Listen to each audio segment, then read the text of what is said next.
Peace, peace, and welcome. Glad you're here. Hey, what's up? Man, glad to be here, dear brother. Really glad to be here. So I'm sitting down today with a young man that is making waves and building things and changing things and making it all look so fly as it goes along.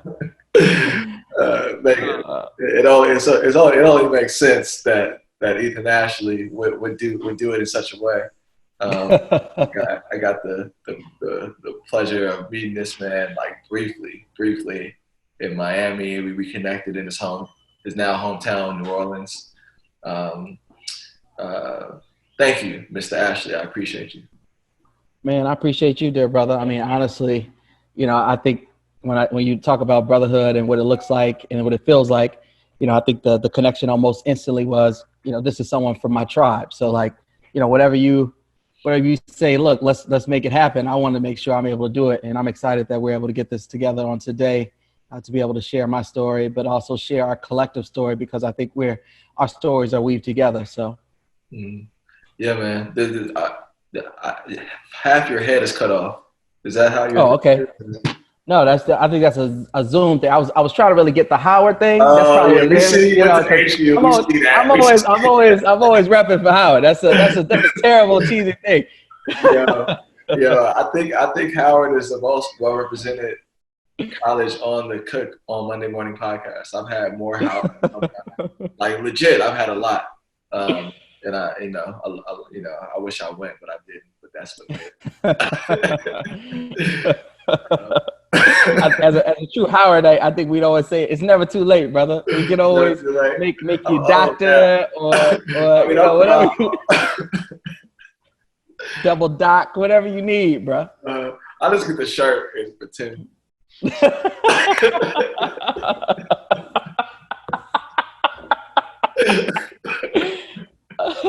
That's funny. um, yeah. So it's good that we can laugh. But you're so Ethan is on the Board of Education in New Orleans. In New Orleans, it happens to be, I think it's one of the greatest cities in the world. Right next to San Francisco. It's like the city. I love going. And we were texting. You were telling me that you were COVID positive, which like Yeah. was like, my stomach dropped. And obviously, like you were laughing, you look healthy, like you're in good spirits. Like when did you find out that you were COVID positive? Man, so I found out the day before my birthday. So I'm born on April 1st. I'm an April Fool's baby. And the day before my birthday, I get a fever. And I'm like, okay, let's go get checked because I'm in a house where I have a partner.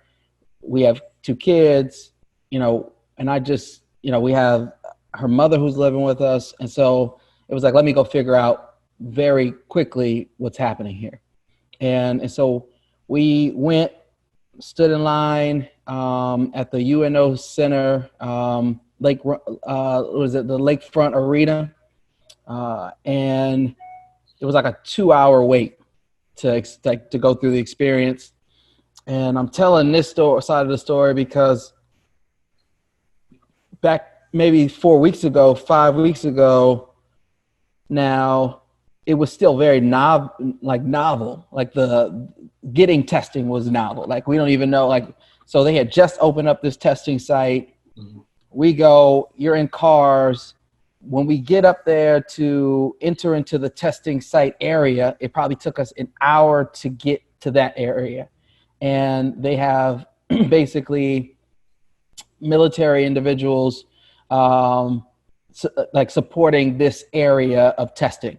And they're writing on our car, they were writing symbols that were very similar to the symbols that were left on individuals' houses after Katrina to determine whether or not, there was lives were lost, if individuals were there, what was going on, right? And so the military guys were like, listen, we understand, like they were very forthcoming. We know that this may be triggering because of Katrina. This is not what this means. And they were, honest to say, well, this means we're just testing you and not testing her. And so they were writing X's and O's, and it was a very interesting experience. Get through the gate, get tested. The test in itself is a process. It is, they are sticking a long, it feels like a stick, but it's not. It's more like a long, like a, it's like a ear swab, but it's a nose swab, but it's super long. And they tell you to put your head back, and they shove it up, feel like they touch my brain, and then you cough, but that wasn't it. Then they're like, oh, now we got to do the other side. And I was like, oh, what? So they did both my nostrils, and then we got, from there on, then they go and say, look, you'll hear from us possibly in the next 5 to 14 days or something like that, they were saying at that time. And I heard from them 5 days later, and I found out that I was COVID positive. Yeah. In the middle of that, I automatically took precautions to isolate and self-isolate, and my partner as well. And so, because we just assumed she had it, I have it, we sleep next to each other, so on and so forth. Well, you go through it, that process. By day five, I was struggling. I was dealing with loss of taste, loss of smell. My chest was tight, mucus, fevers. And the most crippling thing was actually the headaches. So I had these headaches that were, that I had never experienced before. And taking, Advil or, some form of an aspirin to try to cure the headache and maybe even lower your fever, it was just not helping. Like it was just, the headache was immune to the headache medicine. And it was just consistent in a way that made you want to sleep. So then I had a loss of appetite because I wanted to sleep all the time and I was hungry. So I was really struggling. And this was persistent for about 4 days. And then after after that 4th day, I started to come to some form of normalcy. And then after that, it was really just, and it's been since that time. And now I'm going on, this is day, I think either 39 or 40 of being COVID positive. And I'll explain. Now I'm just dealing with chest and mucus issues in this moment. And I'm not even sure if that's because of allergies, which I do suffer from, or if it's COVID. But, what I will tell you is I'm still positive. I got tested a week and a half ago with my partner, and she, oddly enough, is negative, and I am positive. And that's a very odd truth because, again, we sleep next to each other every day, and we were self-isolated together. And so, I think that truth is showing me that there is much more to learn about this virus. And there's stuff that people were just not aware of. And, being day 40 of being positive still, coming back in the second test saying I'm positive, my partner is negative. There's just a lot of things that are not aligning with what CDC and other people are saying in this moment. But I assume that because the virus is so novel, it's a very novel virus, and the information that we have is very minimal. The truth of the matter is we don't know how it will show up in individual people's bodies and immune systems and what that looks like. So all I can say now is that I hope that I have the antibodies and I'll be able to go outside when outside opens up. I think and then be able to do so safely and be able to do so for the family who may not have the antibodies, and, being able to go out and shop and do all that stuff that we know is necessary and is really important to me right now. Man, like so you're the first person that I've spoken to. Like I think a lot of us have met people that have been positive. We met people that have passed, and I think there was a time when everyone thought they had it because of the news reports. you know, like I think like that because we closed in San Francisco. We closed down schools. We decided on the 12th of March to close down schools for that following Monday on the 16th. And on Mm. Saturday, I could barely move, and I was like, I think I was having like a doubt. I was just wiped out, and I thought I had it, you know. And the mental toll that did on me was crazy, you know. Yeah. By Sunday, I was like, nah, I'm straight. I'm black. You know, you heard all that coming out. So I'm just thinking like, so I'm just thinking like, all right, to be afraid that you have it and find out that you have it. Yeah. That like, what was that like for you emotionally? So, I think it's crazy. So my partner Ariel, she was the person that is like watching the news, hearing what's happening. And I could tell emotionally she was afraid. She's like, this is a lot. And on my side, I'm like, I think that we, by and large, will be fine, is what I was thinking. But when your partner starts to just run facts every day, that are on the news, you can't help but feel like, man, this is serious, and it doesn't matter my age or how healthy I am or the fact that I go to the gym every morning and run. None of that matters. And so, the other thing I will admit is that I'm a cancer survivor. So I was born with neuroblastoma, and so Mm, obviously there was a fear of having a pre-existing condition that may exacerbate you know COVID-19. Now, mind you, I've been fine for, I've been cancer free for over 20 plus years, right? And so, mm, what I would say is that there was definitely a fear of like, man, I hope that pre existing condition doesn't get you.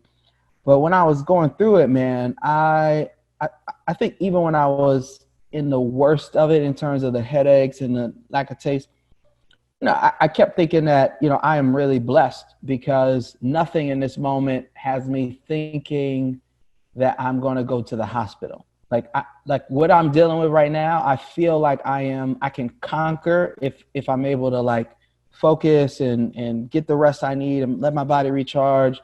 But it was never a feeling in fright of like, I need to go to the ER. And I think mm, if that level, what I'll say is like in isolation, having that level of fear, like I need to go to the ER, I would tell you mentally that would take a different toll on anyone. I mhm, mean, because you're isolated. I have friends who have been directly impacted in terms of death at this point. As you know, New Orleans was at one point in time one of the uh, largest per largest infected areas per capita, in terms of the amount of people that we have, and people were dying and are still dying in New Orleans, right, relative to the virus, and so I know people who have passed personally, and it is, you know, in some degree, I can't help but feel like I'm lucky, and so it's crazy. So I haven't really shared my story on social media in real respects or been very boisterous about it. You see a bunch of elected officials like, oh, well, this elected official has been, COVID positive and all that stuff. And I just feel like, in me personally, like I'm lucky. And for the people who weren't lucky enough to have their loved ones come home from the hospital, you know, I can't imagine what that feels like in this moment. And so I kind of feel like, why tell my story, right? Like mm, I'm on the other side, kind of feels like I feel guilty about it, right? But mm, then I think even hearing folks like you and others say, well, mentally people are so scared that they don't even know people who have gotten it, let alone people who've gotten it and are fine, had some symptoms and are good and continuing to be able to work and do whatever. So like I think my story is on two ends of the spectrum. I need to make sure that I'm sharing and letting people know you can live and be able to do and work and still be productive, even though you're COVID positive. mm, And I think that's my testament in this moment. mhm. Yeah, yeah. Um, the when you look at the numbers and the positive cases versus like the people that have passed, you know, a lot of people are recovering. They're getting the symptoms or they're asymptomatic and they're recovering. And I mean, first of all, like I think it's really beautiful, and inspiring to hear your perspective on like grappling with something that really has turned the world upside down, and to say that you're lucky, you know, like we're all like I can't go outside, and I feel guilty about going outside, you know. Mm. Um, and so that's a powerful message, and I hope you continue to share your story. I'm glad you're doing it with me now.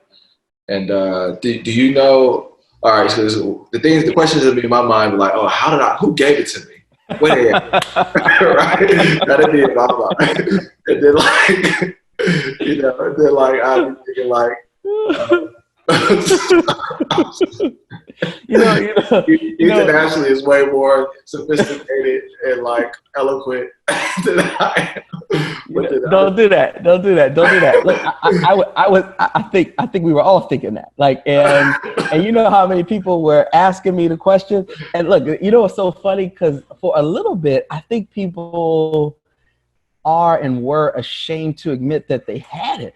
Like almost similar to what the stigma used to be around having HIV or being HIV positive, right? Like in the beginning stages, because it's like, you know, what do we do? Like, you know, where are we at? And like people not wanting to touch you, basically, right? Like, and that is fearful.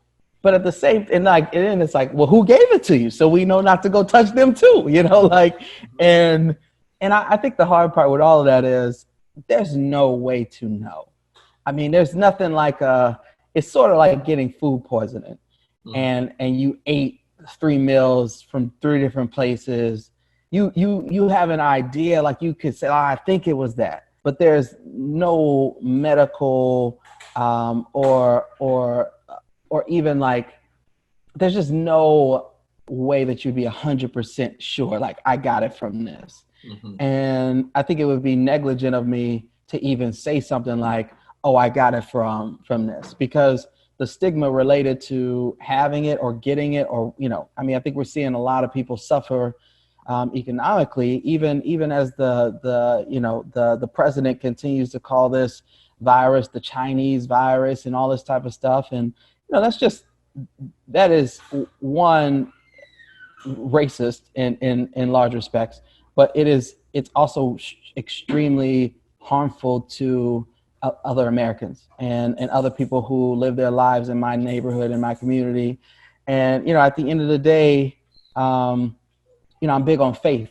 And so I feel like to some degree, you know, I was meant to get it, and there, you know, you got to take it and be able to be okay with it. And there's just not enough that we know about it for that not to be the case, right? 2020 is a masterful story when I think our kids, and I you know, I'm having our 9-year-old try to, you know, journal a little bit during this time, because when you think back on this time, like you're going, well, let me tell you about the year of 2020. You know, kids were out of school and we got to ride our bikes during the day, and, you know, we were on school virtually, and, you know, and adults didn't go to work. And, you know, like there's just a way of looking at this in different postures. And I will say that in this moment, you know, there's no way to have known where I got it from. And there's no way to know in retrospect, like, you know, how I could have protected myself or others without being in a plastic bubble. And, you know, in that moment, we didn't know enough about the virus, and we certainly wasn't getting enough federal, you know, information to tell us how serious it is. And even now, it's like, you know, the amount of deaths in New Orleans relative to the ability for us to be able to save lives on the front end by being serious about, you know, the impacts. And I feel like, I don't know if you heard this, but I don't know if you remember early on, there was like talks about like African Americans were immune to the virus. Like, oh, we wouldn't even get it. Mm-hmm. And I was like, oh, it's crazy, right? Like, oh, we're like, you know, I'm not surprised, you know, it's first man made, you know, all that stuff, you know. Right. Yeah. And yeah, you feel real good, right? And then next thing you know, it's like, well, actually, the virus is disproportionately impacting people of color. And you're like, oh, yeah, because, man, we still poor. We still ain't got housing or food security. We got all these underlying stressors that take us out. We still make up the majority per capita in terms of our race in the criminal justice system. Like, there's just all kind of ways that we are susceptible to this virus. And we're in a lot of low paid, low wage jobs that in this moment are as essential as doctors. Mm-hmm. So like that's the craziest part. It's like doctors and supermarket workers and cafeteria workers are all essential workers in this moment. And I'm telling our cafeteria workers, I don't know, I've been able to see what's happening where you all are at. And in New Orleans, man, we stood up 43 feeding sites right after the virus relatively fast. And we've been consistently feeding kids since we shut down, or since the governor announced that we were shutting down schools and we were locking down the state in large respects, right? And I think we'll hit our 1 million meal either the end of this week, which is tomorrow, or early next week. Mm-hmm. And the phenomenal thing about that is, going and talking to our cafeteria workers is like this is a historical moment where like you guys fed, when you think about like in history, like you all fed the community during this pandemic. Like this, there will never, like when people talk about where were you during Katrina or where were you when 9/11 hit, right? Like what was your contribution? And our cafeterias are able to say that they fed the community when no one else was feeding the community. And that is, I mean, look, if that's not Maslow's hierarchy of needs, like level of essentialness and support, I don't know what is. And so the question then becomes, we're not paying them what they need and deserve. What I'll tell you is I'm excited that we raised our wages for our cafeteria workers to $15 an hour.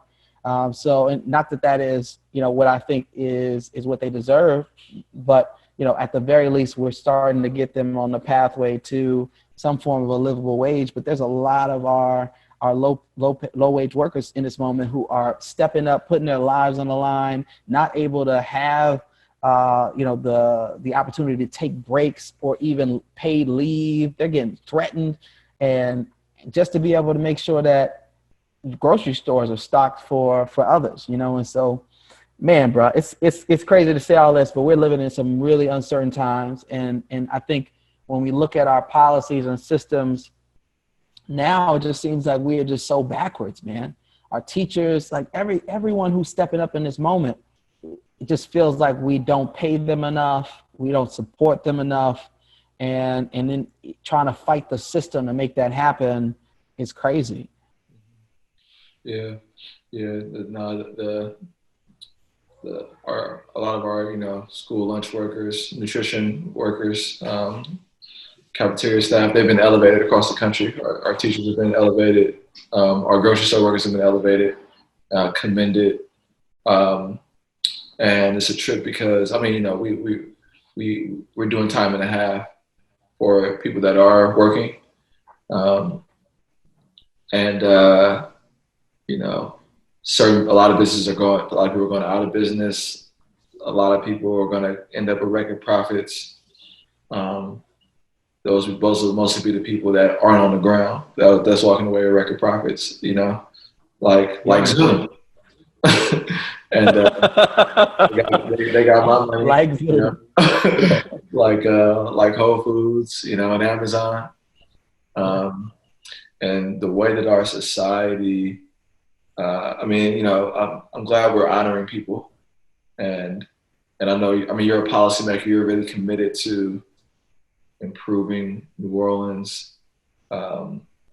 We spend a lot of this time talking about your experience being positive. I am curious because I want to get a little into more of your story because I'm curious about, I know you grew up in Compton. You went to HU. Shout out to HU. I know you went to law school and you ran for another office, and and unsuccessfully, but successfully. You know, we can kind of Yeah, yeah. tap on that. But in terms of the house, right? Like partner and children, and then your own maneuvering. Like, what are the guidelines they're giving you? Are you going outside? Like, what's that kind of look like? Your day to day life? Yeah, yeah. So my day-to-day life now, I mean, we're still relatively isolated. So me and my partner are still isolated into a room. We share a bathroom. No one else uses that bathroom. By and large, when I'm in a space, I make sure that we wipe it down, sanitize it. But going outside in this moment is good because we're just trying to strengthen up my lungs. So I try to run, get out there, get some good exercise, break up whatever mucus exists in this moment. And hopefully positive, take the time to, get some self-care, because in this moment, isolation is really difficult, not just for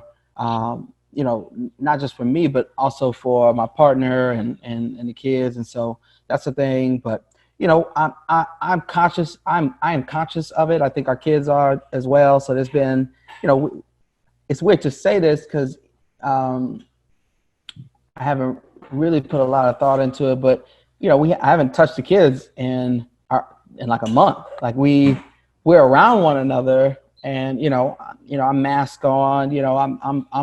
I'm staying away, but and we'll it's a lot of laughter, but it's crazy. I'm not, you're giving me a realization on this call. Like I haven't touched any of the kids, and like they're like not a high five, not a like wrestling or none of that. So Mm. yeah, I think we're just definitely conscious of that, and it's sort of like the new norm when you walk into any place of business. So I've gone out to get food, and your mask on, and in some instances you might have.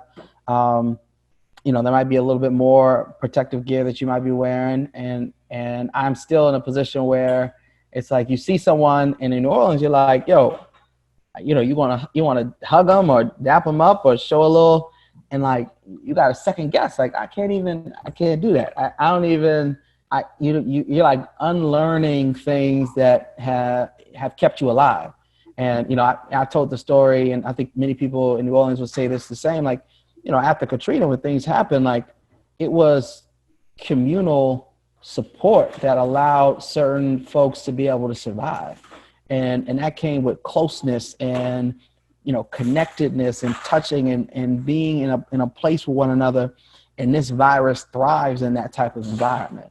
And so Mm. now you're asking a communal people who have survived through tragedy to do so not in a familiar way. And I think it's a really difficult thing to ask of any population, but definitely those of my brothers and sisters here in New Orleans who dealt with disaster after disaster. So Hmm. Yeah, Katrina is how I came to New Orleans. I came like in that whole wave of college students that came for like relief work, and it happened in August of '05. I was there in spring of '06, and I fell in love with the city. And it's such a magical place. It's such a beautiful place, man. And so hearing you reflect on that and yeah, elevate that. Like we drove through the lower ninth. I was with a group of college students and seeing the devastation up close versus hearing about it on the news. It was like my whole mind was like blown. Um, you grew up in Compton. yeah, yeah. Yes. How did you make your way to New Orleans? So we have a similar story in that, man. I grew up in Compton, California. My grandmother is from Louisiana. My grandfather is from Oklahoma. And by and large, raised by Southern grandparents, and my mother was a was born in California. My grandmother and grandfather migrated to California in the 60s. In the 60s, I'd say. I think it was the 60s when they migrated. It was either it was the late 50s, early 60s, because Okay. my mother was born in 66, and she was there by then. Yeah, yeah. So it was the late 50s, early 60s, and so part of that big wave of migration of African Americans who were traveling to the west, to Chicago, all throughout the country trying to get out of the South, and obviously there was a question. That was asked in the book of The Warmth of Other Colors um, that talks about, were you braver if you left or were you braver if you stayed? Right. Mm. This idea of like, if you knew you were going to deal with oppression and, and, and racism in an overt way, right? Were you braver if you stayed to deal with that?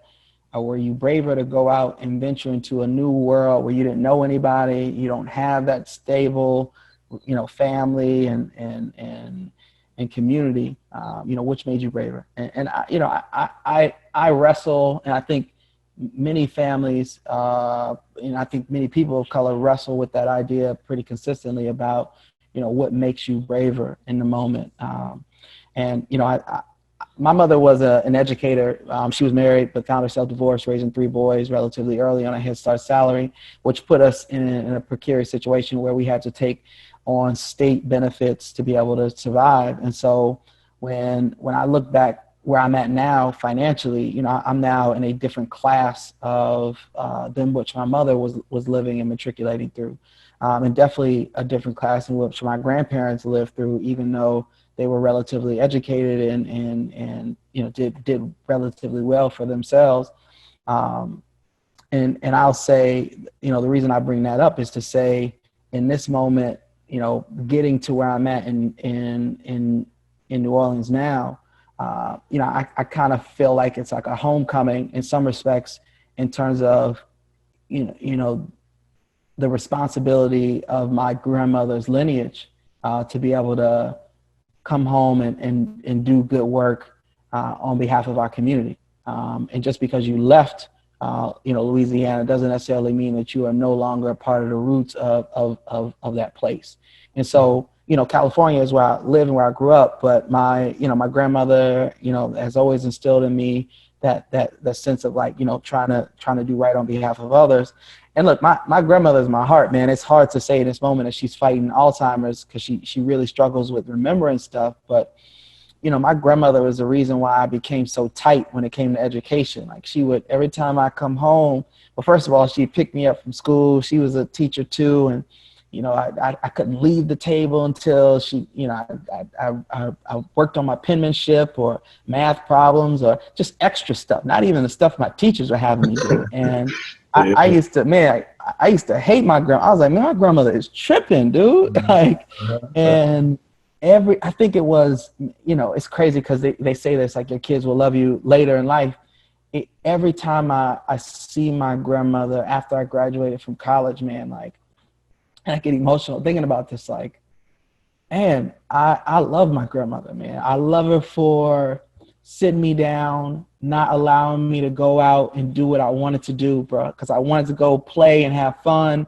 Mhm. My partner jokes about my penmanship now. She's always saying, like, your penmanship is much better than mine, and you should write the cards and all that stuff. And I just hug my grandmother every time, because I'm like, you made me who I am, by forcing me to do this a little bit more and believing in me to be able to do it.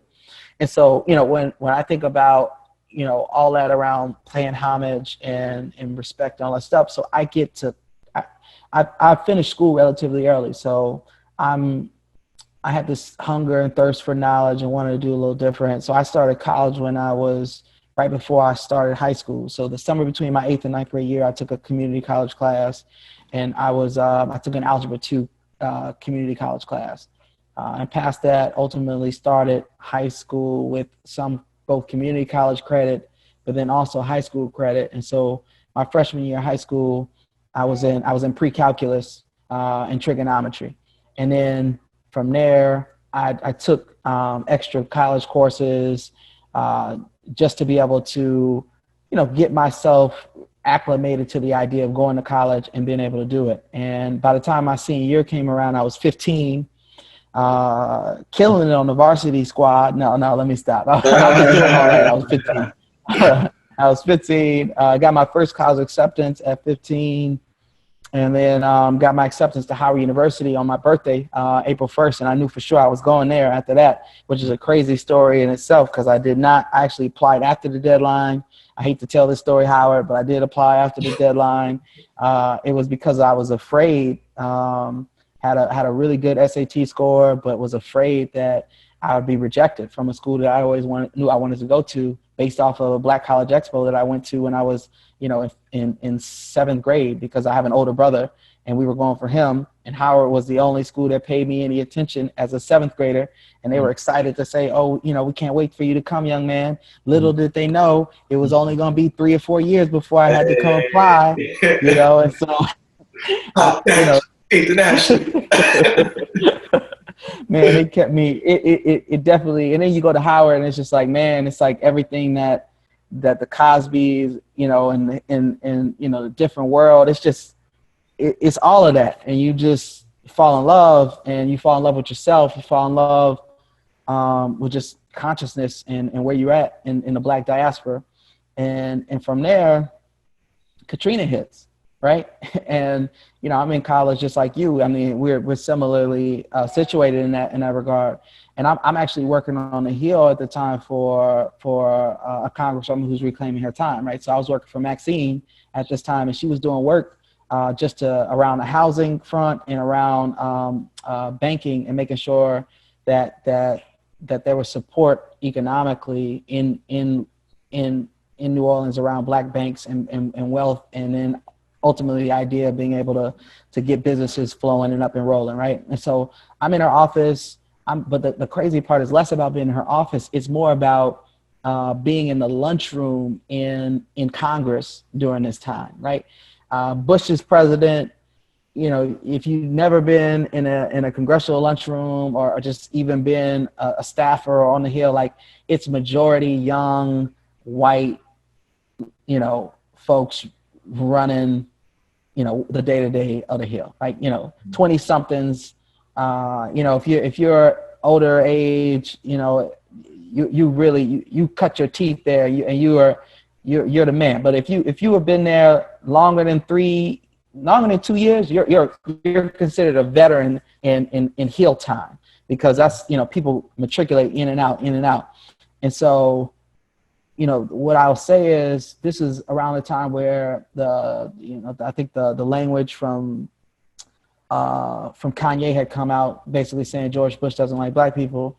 And, I'm in the lunchroom and you hearing like, well, I wish these Black people would take care of themselves, and why can't they, all this other stuff, right? And so, I think I started this rhetoric around like, this consciousness of are you braver if you stayed, or braver if you came back and you gave, and all this other stuff. And there's always this sense of like, when you make it to another plateau of life, like, you just leave where you came from and you just keep on living in that upper echelon of life, where that's not necessarily the life that like, one, motivated you for you to be where you are, nor did it cultivate who you are as a person. And so, for me, it was like, I too came on these college trips to be able to support New Orleans and bring it back to its glory and beyond, because there's this belief that like, we got our own, like, FUBU, for us, by us, like, we can do this. And I believe in that truth. And so, like, that's really what got me down to New Orleans. And I came every year during during college. I came every year. And then when I got into law school, I started leading the trips down and helping to place students in different nonprofits that needed legal support and help. And then from there, I got a job offer, came down, started working. But I think just like you, that first time coming down, man, in the space. And I just remember coming down is, man, we were staying in some deplorable situations. Now, mind you, I've lived in South Africa, and I visited shanty towns in South Africa, and was studying there at the University of Western Cape. And and the conditions in South Africa were better, in my opinion, in the shanty towns parts of South Africa was better than what I walked into in New Orleans at the time, right? And we're talking like months after the storm, right? Not like right after. And so I'm sitting here like, this is crazy. And we were like gutting houses and trying to make sure, you know, all that stuff. And at the end, there was a young lady with a FEMA trailer, which was also just nuts if you've ever been in one. And this lady had seen that we were Howard, a group of Howard students was down there and wanted us to, you know, she had made us a meal at the end of the week of service or whatever that we were there. And she made it on her little stove in this FEMA trailer, bro. And one, I couldn't eat it because I couldn't stop crying.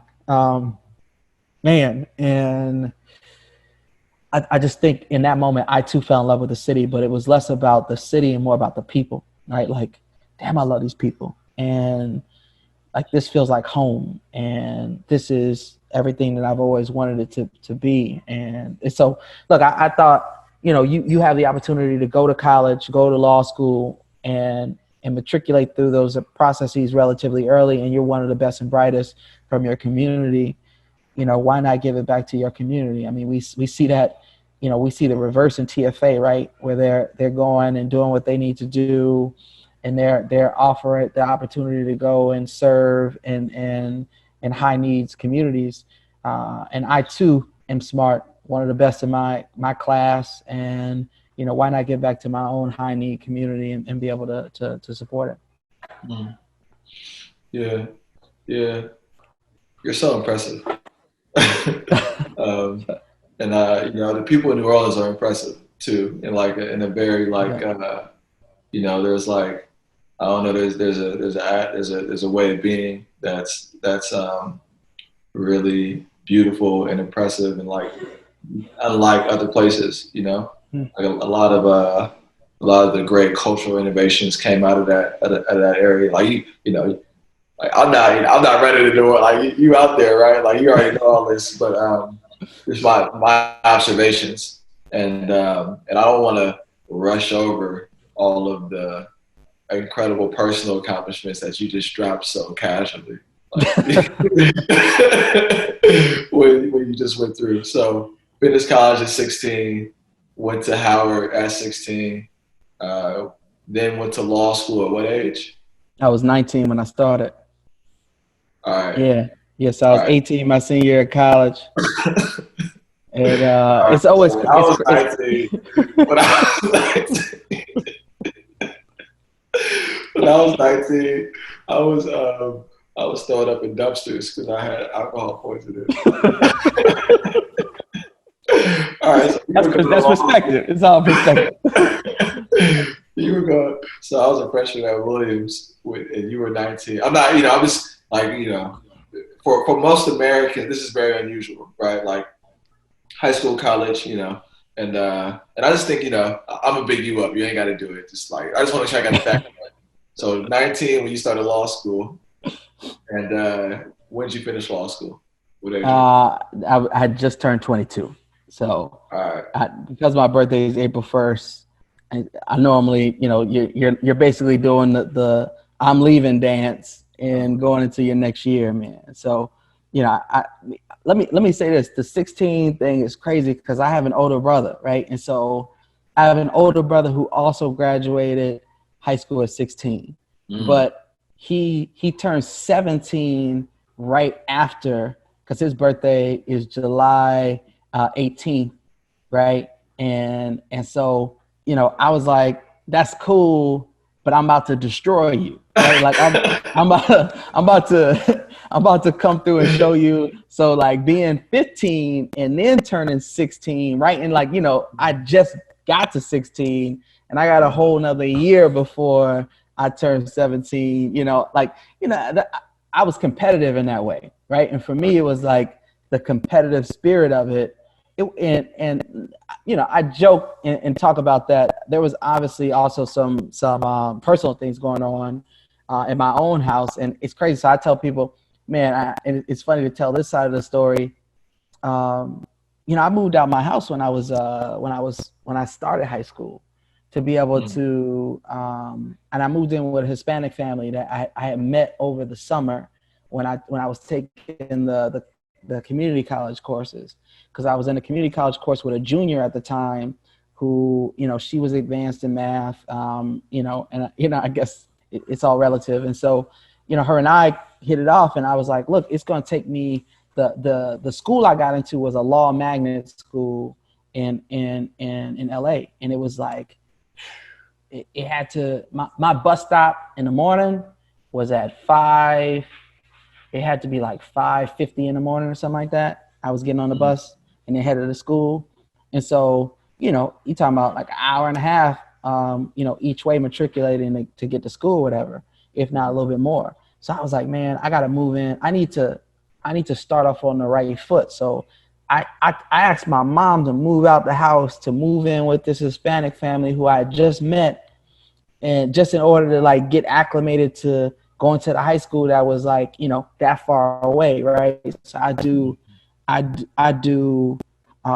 weeks there and then weekends at my grandmother's house, and with my mom's and them. And so, that happened for a little bit, and then I got acclimated. Then my mother got sick, and my brother my brother graduated early, but he never walked across the stage. mm, So he had to make up a couple classes over the summer, and they gave him his diploma. He was fine, right? And so, but he still graduated early and all that stuff. But my mother never got to watch him walk across the stage, and so my mother was sick. She had this thing called Guillain-Barré syndrome, and so she was fighting for her life. She's in a much better place, physically now, but one of these odd diseases that is very rare. And so, we didn't know what was going on with my mother, whether or not she would survive. And so, like, I was motivated and committed to this idea, like, you will see one of your sons walk across the stage, man. And, being able to do it at the age that I did it, and it's surreal now being 31, talking about what I was doing when I was 15, you know, mm, uh, and even thinking about starting law school at 19 and having the opportunity to be around so many brilliant legal minds at my classmates and my colleagues who were at school with me. It was a great experience, but like I couldn't go to the club. Like I couldn't even. I was 19, bro. I could only go to the library like with them, like so. My social experience was crazy. uh, So, and then at that time, it's like it's different, right? You're not in college where you trying to sneak into stuff.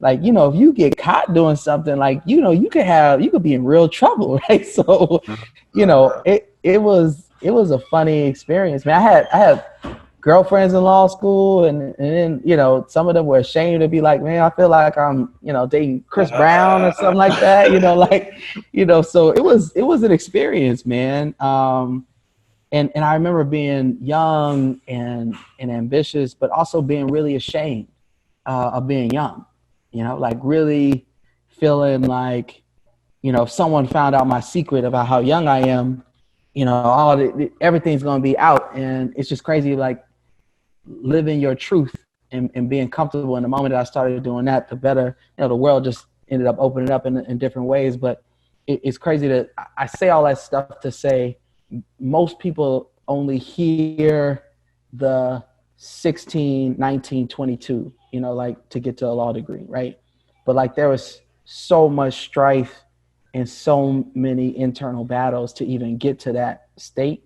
And I I want to apologize for myself not even opening up to my own close friends who at a later date now, when I'm doing what I'm doing, I think many of them would say, Ethan, you had it easy, even though they knew my upbringing. They knew I'm a cancer survivor. They knew my mother struggled. They knew my mother was sick, and, like all this stuff. And they'd be like, Ethan, I think your story was relatively easy. And I think that's because, many of us when you are used to carrying the weight and burden of like dealing with life, you try to shun, or you try to hide, excuse me, the ugly parts of your story to get to where you got to. And I, I will own that and apologize, because I think many people believe that I am something bigger or better than what I am. And like in real respects, I'm not. I struggled, and there was times where I didn't do well, and there was times where I shined. But every moment allowed me to, just being grounded, allowed me to meet the challenge, just being motivated on what it is that I knew I wanted to do.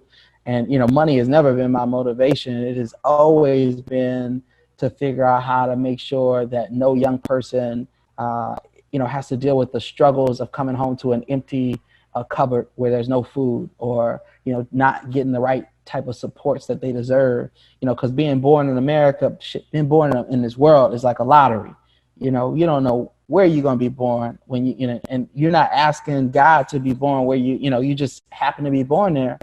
And, we as a world, we haven't collectively figured out how to support those who have never asked to really be here. And I think that is very selfish of us as humanity. And as a kid who, left his house at 13, went off to a different city that was across the country at 16, and then has never been home ever since that time. Like my mother visited me twice when I was in DC, and then, I've never lived home, so like it's that struggle in my mind's eye is what keeps me motivated, because I know there's another young person who's dealing with the same idea. Like, am I loved? Do I matter? Is there someone thinking about me to make this world a little bit better? So when my children's children come into this world, that they'll be better situated and supported. And that's what I'm always thinking about. And that's what motivated me to, I think, matriculate the way I did. Yeah, no, I love your humility, and I think it's real. And I think that, I do appreciate you bringing up the aspects of like that transition that I think would also be hard on somebody, and I was doing it kind of in jest, but I actually enjoy celebrating you. I'm not trying to like, I'm saying it like funny, but like I really do want to big you up, because it is inspiring. And a lot of people that I talk to, I'm often inspired by. You see, I'm trying to deflect, bro. I'm trying to deflect. Yeah, I know. You went to law school. I caught all that. They taught you all that. Yeah. We're approaching the top of the hour. We didn't get to talk about as much about your policy work, but and some of all the things you learned in that realm. But I think that we were able to cover a good amount. If people want to get a hold of you, what's the best way? Twitter, Instagram. Yeah. Ethan C. Ashley. It is 3 first names, so you can trust me. It's not just 2. Ethan Charles Ashley. And you can find me. I'm on every social media outlet that exists except for TikTok, and I'm still weighing that out. But when I get it, I know I'm gonna crush it, because I feel it in my soul. Everything in me feels like I could do this. So Ethan C. Ashley on most platforms, but not TikTok, not just yet. Thank you, brother Ashley, Commissioner Ashley. Hey, JD Esquire. Appreciate you. Hey, bro, I just want to thank you, man, because I think when we look back, particularly on this time, but also in our lifetime, being able to have orators who are being very thoughtful about dictate, or being able to make sure that we have the history of our folks, and the stories of our folks. I think it's really important, and I really appreciate it, because I think being able to talk about both the failures and the successes of our community will allow people to learn from the mistakes that we've been able to learn, that we've made, and hopefully that they'll do better. And so, I just really appreciate you for doing this podcast. I love you, my brother, and anything I can ever do to support you, I'm always here for you, bro. Right on. Right on. Oh, can we end? Can we end with you? You recited a poem the last time I was with you. Yeah, for sure. Sure. So, one of my favorite poems is a poem called Be Strong. And so, to all those who are dealing with life and trying to figure out how they're going to make ends meet, what I'll tell you is this: be strong. We're not here to play, dream, or drift. We have hard work to do, heavy loads to lift. Shun not strife, face it, for it's God's gift. Be strong. Say not the days are evil, nor who's to blame. Fold thy hands in aqueous. Stand up, speak out bravely in God's name. Be strong. It matters not how deeply entrenched the wrong, how hard the battles go on. Faint not, fight on, for tomorrow come strong. Be strong. International.